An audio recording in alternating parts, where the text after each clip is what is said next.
At 69, Maureen McCormick finally chose to speak openly about a long-standing rumor involving David Cassidy. For decades, fans had speculated about a possible romance between the two teen idols, but McCormick kept her private life shielded from the public eye. Now, after years of personal struggle, recovery, and reflection, she has decided that the time has come to set the record straight. What she revealed wasn't sensational or scandalous. It was deeply human.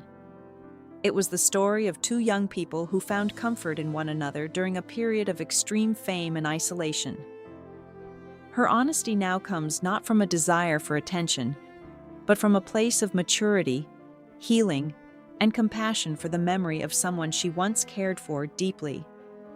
The girl who became Marcia Brady, born Maureen McCormick on August 5, 1956 in Encino, she grew up with a natural gift for performance.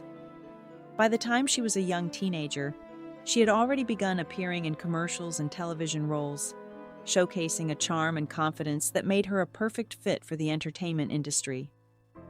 Her big break arrived at age 12, when she was cast as the eldest daughter in the Brady Bunch. Her portrayal of Marcia Brady made her a household name and cemented her place in television history. The character became a symbol of the ideal American teen. Beautiful, popular, confident, yet still vulnerable and relatable. Her delivery of the now iconic line, "Marcia, Marcia, Marcia," turned her into a cultural touchstone for generations of viewers. The Brady Bunch's lasting legacy. The Brady Bunch wasn't just a show. It became a cultural phenomenon. Its wholesome family humor offered comfort during a time of social change, and the Brady household became a symbol of stability and optimism. McCormick's performance as Marcia was a major part of that legacy.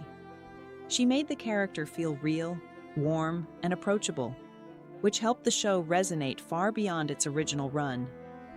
Even decades later, the series continued to live on through reruns, syndication, and fan devotion.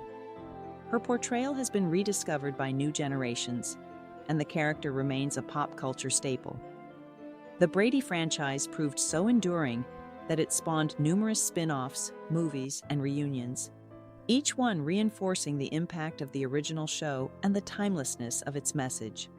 Life after the Brady Bunch, new roles and new challenges. After the Brady Bunch ended, McCormick worked hard to expand her acting range beyond the Brady image.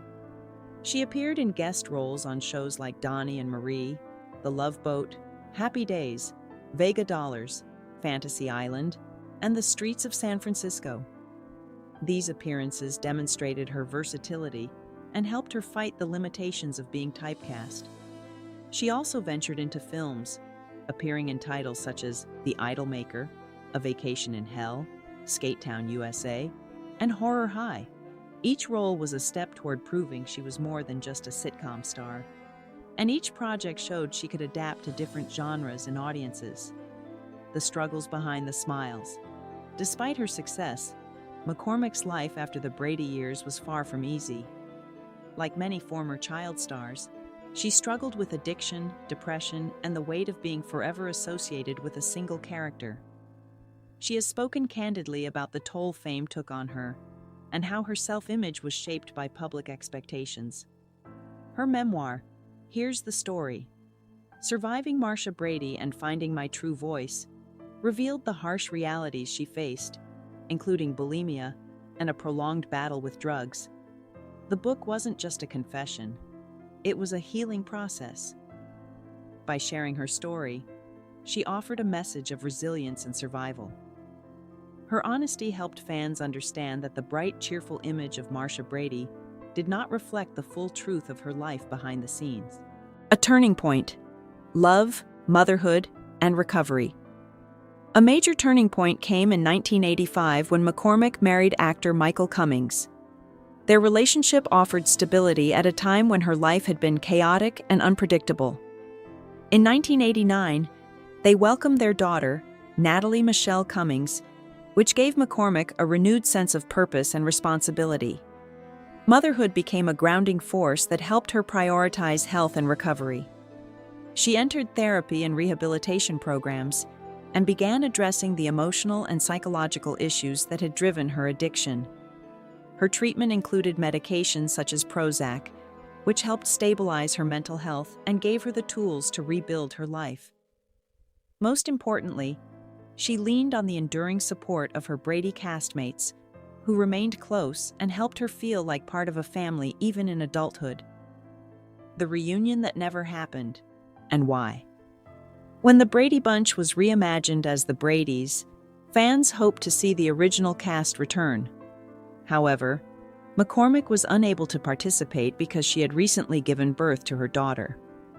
While the absence was noticeable, it highlighted a larger truth: the challenge of balancing personal life with professional expectations, especially for someone who had grown up in the spotlight.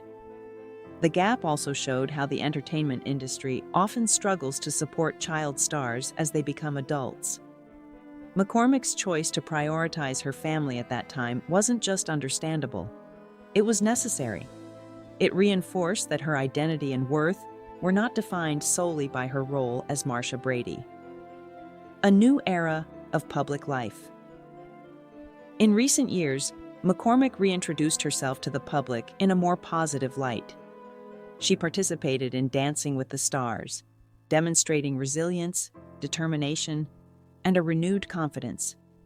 She also appeared on I'm a Celebrity, Get Me Out of Here, where she showed a side of herself that many fans had never seen. Additionally, she co-hosted Frozen in Time, a program that showcased her creativity and passion for design. These projects allowed her to step out of the Brady shadow and prove that she still had a voice, a presence, and a place in entertainment. They also signaled a new chapter in her life, one defined by choice, strength, and the freedom to be herself. The truth about David Cassidy. A tender confession. In her recent interview, McCormick finally addressed the long-standing rumors about her connection with David Cassidy, best known for his role in the Partridge Family. She described how the two first met at publicity events during the early 1970s, when both were at the height of their fame. Their relationship wasn't a dramatic scandal, she explained. It was a brief but real bond between two young people trying to survive the pressures of celebrity. Cassidy made her laugh, made her feel seen, and provided a rare sense of trust. The secrecy around their connection was not only due to personal privacy, but also because the studios wanted their stars to remain untouchable in the eyes of fans. They were expected to be fantasy figures, not real people with real relationships. Conclusion: a story of healing, love, and memory.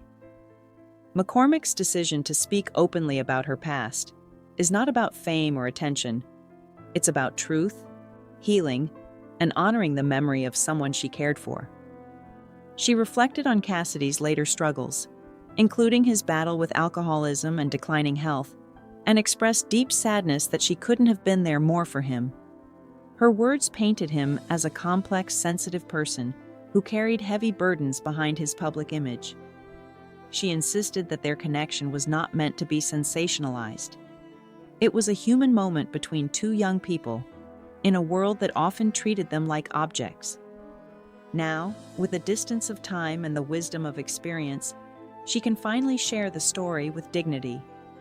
In doing so, she offers fans a deeper understanding of both their lives, and a reminder that behind every legend is a person who once simply wanted to be understood.